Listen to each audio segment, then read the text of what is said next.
Kate here at the Litchfield History Museum, back again for another history mystery where we pull objects from the collection and ask ourselves, hey, what is this?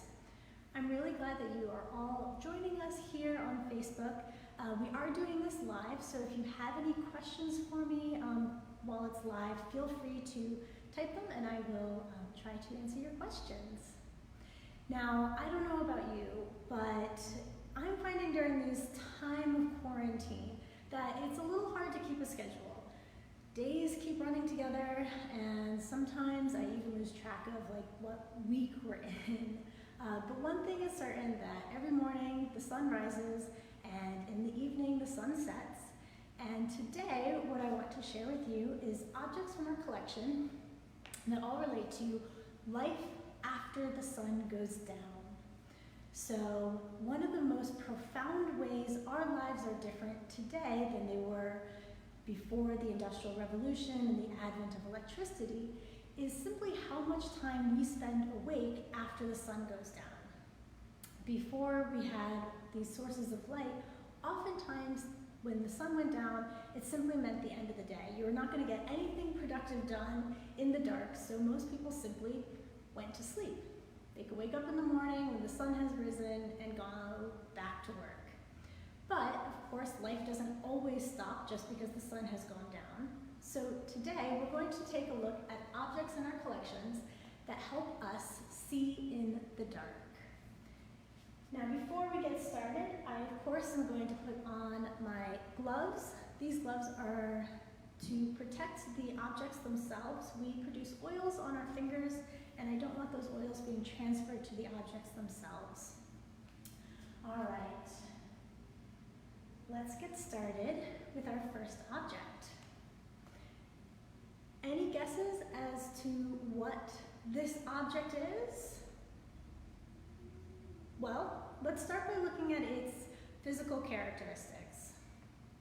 I see that it is metal, and it is comprised of sort of these long cylindrical tubes. Here at the top there are sort of inch-wide holes, and if you look at the other end, the holes are much smaller and in fact kind of taper in at the top. There's also a handle. Do we have any guesses as to what this might be? Well, if you guessed candle mold, you would be correct. This is a mold that was used to make taper candles. We know candles, of course, are comprised of two main parts. One is going to be the wick, and the other is going to be the wax. So this candle mold comes from the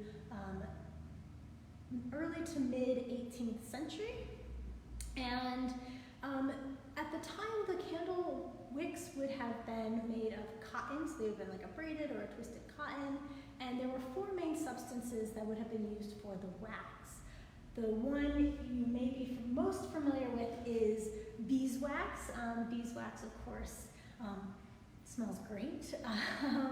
So a fun fact I learned from our friends at the Missoula Insectarium is that honeybees are actually not native to North America. North America does have about 4,500 different species of native bees, but most of them are a type that are solitary, so they're not living in big hives producing honeycomb or beeswax that could be harvested. So when white settlers came to North America, they actually imported honeybees with them for the honey, but also for the beeswax, which could be used for many different purposes, including making candles. Another type of great smelling candle substance that would have been used is the wax from bayberry shrubs. Now that is native, and the berries from the bayberry shrub would have been collected and boiled and strained to create a wax.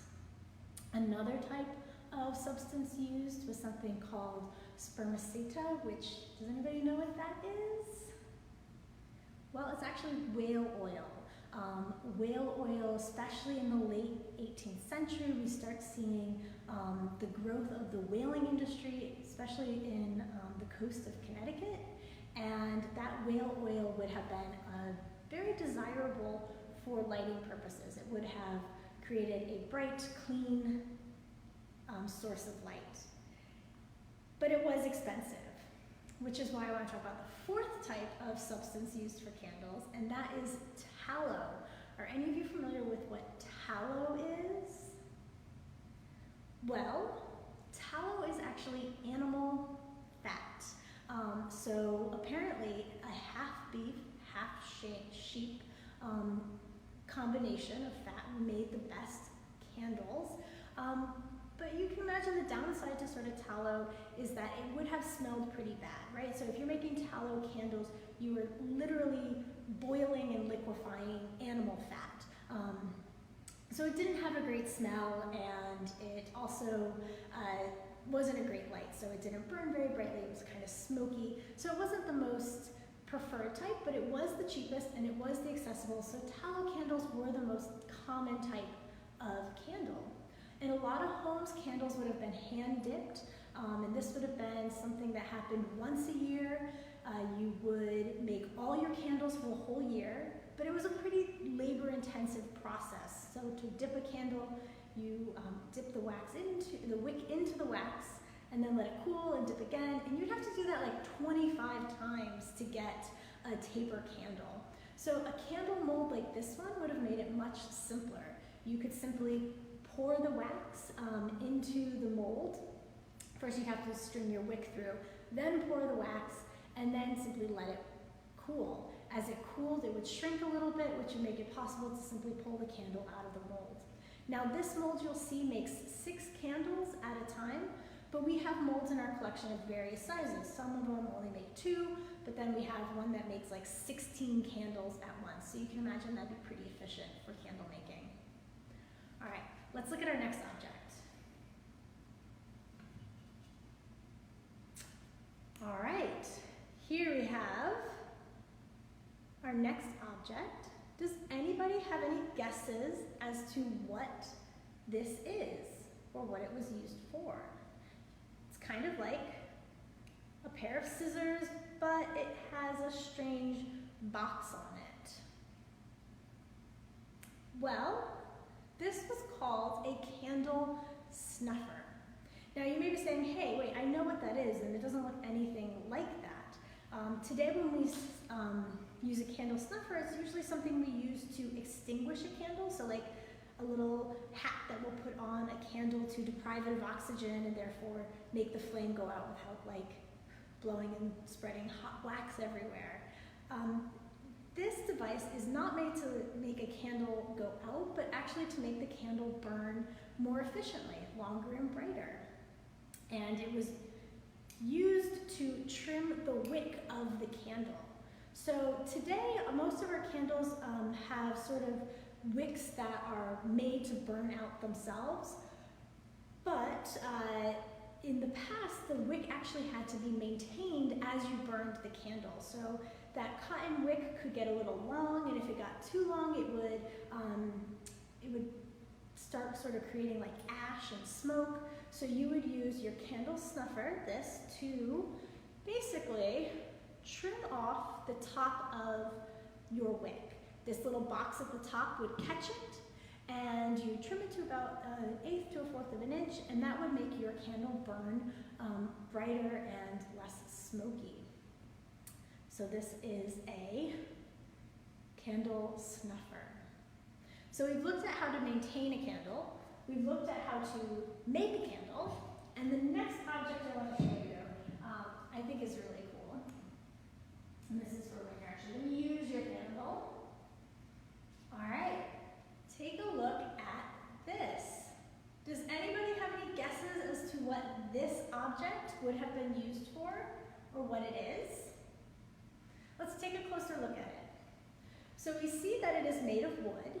It has a nice sturdy base.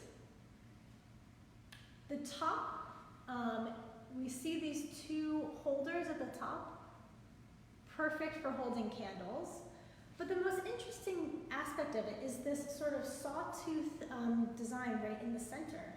And this is a candle stand. If you were guessing candle stand, you are right, it is used to hold candles.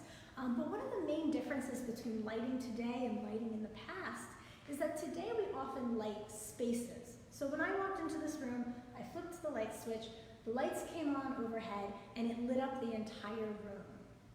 But in the past, when you're only working with the light of 1 or 2 candles, you're not going to be lighting the space, you're going to be lighting the task that you need the light for. So say you're going to be reading or writing, you would want that candle light directly where it is you're going to be working. And with an adjustable candle stand like this, you could always make sure that your candle was burning right where you needed it to. Because imagine I'm doing some reading, when I first light my candle, it's going to be a nice tall candle, and as it burns down, it's going to get shorter. So instead of having to move whatever it is I'm doing, I could simply raise the candle stand, and therefore always keep the light exactly where I would need it.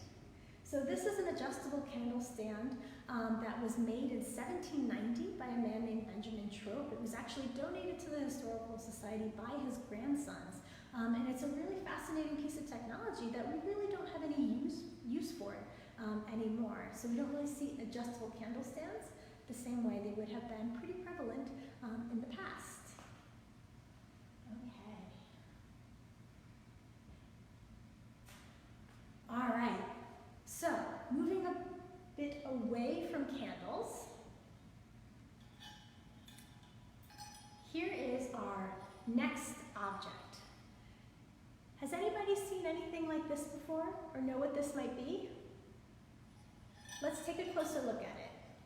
So I see that it's made out of metal, and it does have several moving parts. So it has this that opens. If we look inside, there's like a well and a spout right there.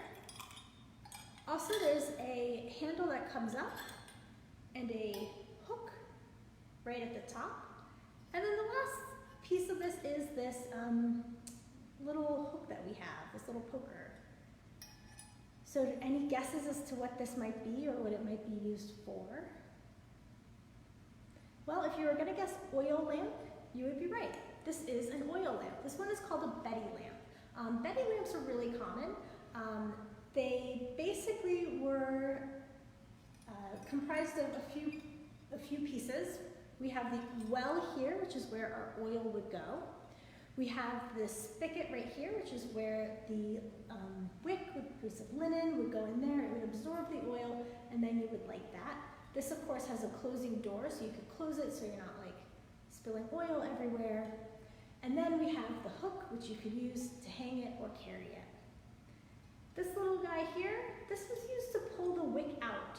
So the more wick you had showing, the brighter of a flame you would create, but of course also the faster you would burn your oil. So you'd have to sort of balance between how much light you need and how much oil you had. So this is one form of oil light. I have another oil lamp here as well. This oil lamp is kind of based off of a candlestick. We have the handle here, we have a little well at the top, and then we have this wick can be removed, the oil could be entered here, and then this wick could be lit, and of course it would have to be maintained, just like we saw with the candle snuffers. That would also have to be trimmed. Now these oil lamps both come from the 18th century, and interesting, oil lamps have been around for really thousands of years. So the earliest oil lamps were things made out of stone.